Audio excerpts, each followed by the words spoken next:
Hey, it's Sari. Ako po ay isang mangyan from Lubang Island, from Occidental Mindoro. So, ito yung pier kung saan sumasakay kami sa Wawa na Sugbo, Batangas. Pwede kang sumakay dito ng Roro, kung madala kang sasakyan, or pwede ka rin sumakay ng ferry, katulad ng sinakay namin.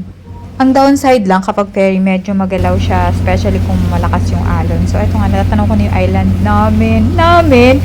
So, ayun nga, medyo nakakahilo yung biyahe namin that time. That is December and May. Ayan, so ikukwento ko sa inyo yung kung ano ba yung meron sa Lubang Island. Sa mga gustong bumisita sa Lubang Island, yung biyahe pala namin sa Fastcraft is nasa 3.5 hours to 4 hours. Dahil Fastcraft is yung namin. Pero kung Roro kayo, nasa 4 to 5 hours, something like that. So, ito yung biyahe papunta sa Barangay Binahas. Ayan, napakaganda ng aming barangay. At talagang para siyang isolated.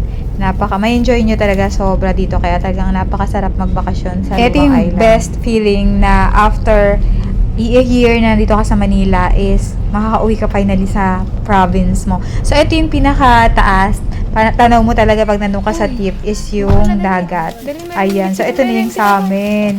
Ayan. So, yung bahay namin is luma na siya. Actually, hindi na siya napagawa kasi wala naman tumitira. So, ito siya ang aming. Tapat kami ng school, elementary school. Ayan. So, nag-unload na tayo. Pagdating ko nga dito, nandito na yung parents ko kasi nauna na sila nagbakasyon. Mga ilang months na rin silang nauna dito magbakasyon. So, napaka-relaxing lang din siya kasi may puno kami sa gilid ng bahay. Kasama nila yung mga dogs. Ayan. And of course, ang saya lang din talaga kasi dahil may puno ng mangga, tapos maraming bunga, tapos meron siyang area kung saan pwede pang magtanim sa harap ng bahay. And then, although yung bahay namin is medyo luma na siya and maliit lang siya, okay pa rin naman kasi, ayan, nakakapagbakasyon pa rin kami dito every summer or kung kailan namin gustong pumunta. Ayun, so abangan nyo yung next na adventure natin dito sa Lubang Island.